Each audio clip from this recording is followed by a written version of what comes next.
सीधा issue Rahul Gandhi press conference કરી રહ્યા છે।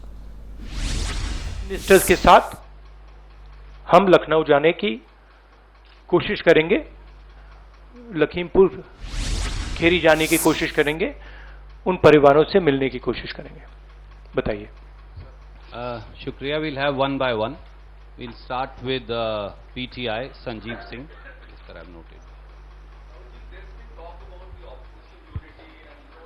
This is, please be clear, this is a press conference about the farmers issue and the murder that has taken place in Uttar Pradesh.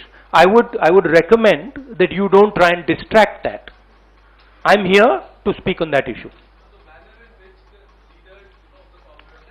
I'm not going to get involved in that. If you are interested in asking a question about the farmers, you're welcome to do so.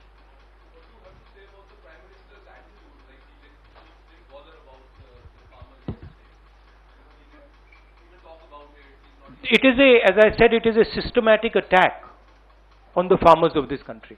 And it is arrogance because the government does not realize or understand the power of the farmers.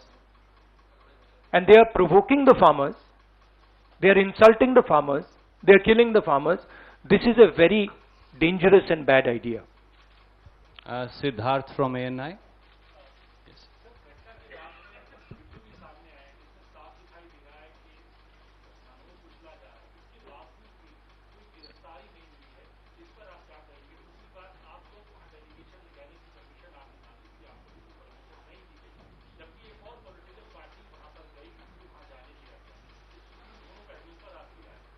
हमने उसके बारे में चिट्ठी लिखी है।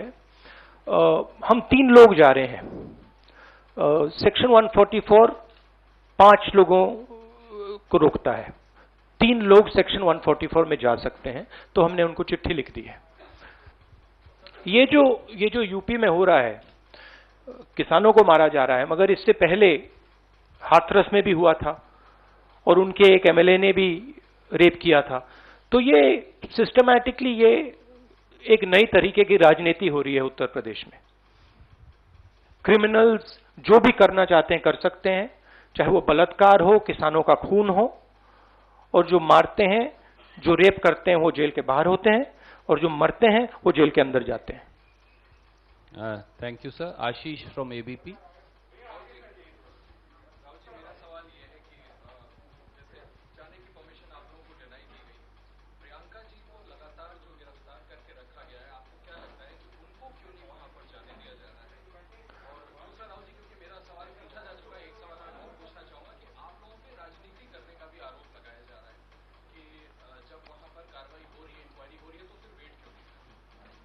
मतलब हम वहां जाके देखना चाहते हैं, समझना चाहते हैं, परिवार को सपोर्ट देना चाहते हैं।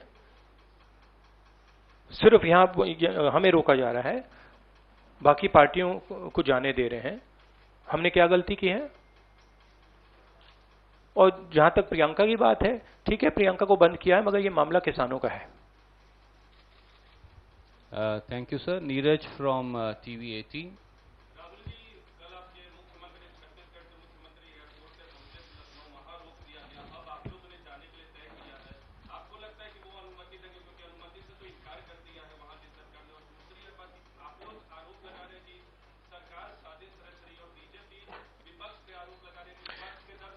देखिए, ये मैं आपको थोड़ा समझा देता हूं। जैसे अभी आपने बोला ये राजनीति हो रही है।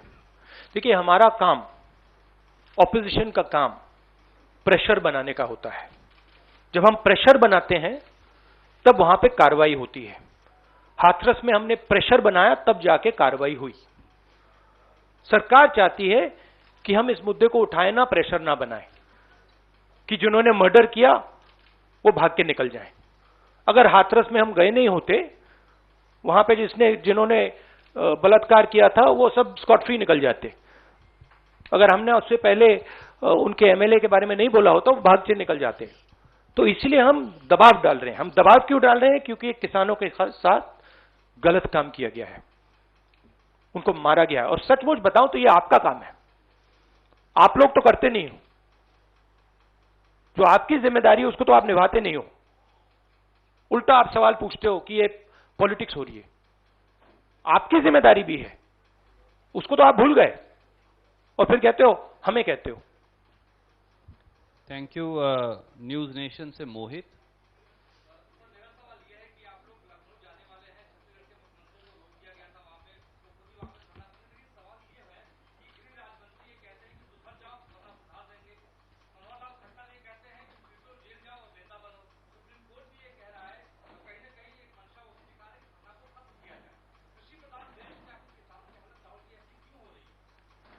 क्योंकि देश का जो ढांचा है, इंस्टीट्यूशनल जो स्ट्रक्चर है, उसको बीजेपी आरएसएस ने काबू कर लिया है। और ये सिर्फ मीडिया की बात नहीं है, आप जानते हो मीडिया को किस प्रकार से कंट्रोल किया जाता है। इसी प्रकार से हिंदुस्तान के सब इंस्टीट्यूशंस को कंट्रोल किया गया है।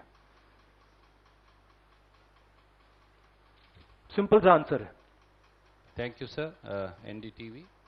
डिक्टेटरशिप, देखिए यहां पे जो डेमोक्रेसी हुआ करती थी, आज हिंदुस्तान में डिक्टेटरशिप है। सीधी सी बात है। राजनेता उत्तर प्रदेश में नहीं जा सकते। कल से हमें कहा जा रहा है कि भैया आप उत्तर प्रदेश नहीं जा सकते। छत्तीसगढ़ के चीफ मिनिस्टर जाते हैं, किसानों से मिलने जाते हैं, उनको कहा जाता है सेक्शन 144। ये कहते हैं मैं तो अकेला हूं, 144 कैसे लागू होगा? कोई जवाब नहीं। अब डिक्टेटरशिप किस बात की है? क्यों डिक्टेटरशिप? क्योंकि भयंकर चोरी हो रही है। जो स्मॉल मीडियम बिजनेसेस हैं, छोटे व्यापारी हैं, उनसे चोरी हो रही है। किसान हैं, उनसे चोरी हो रही है। और जो आम जनता है, उनके जेब में से चोरी हो रही है।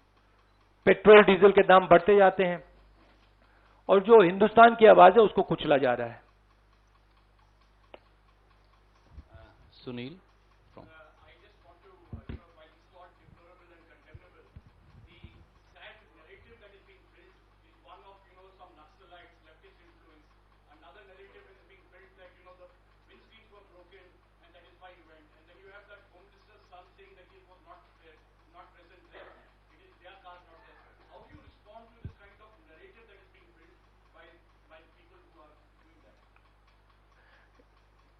See, it is a narrative that is being built by the forces that I mentioned.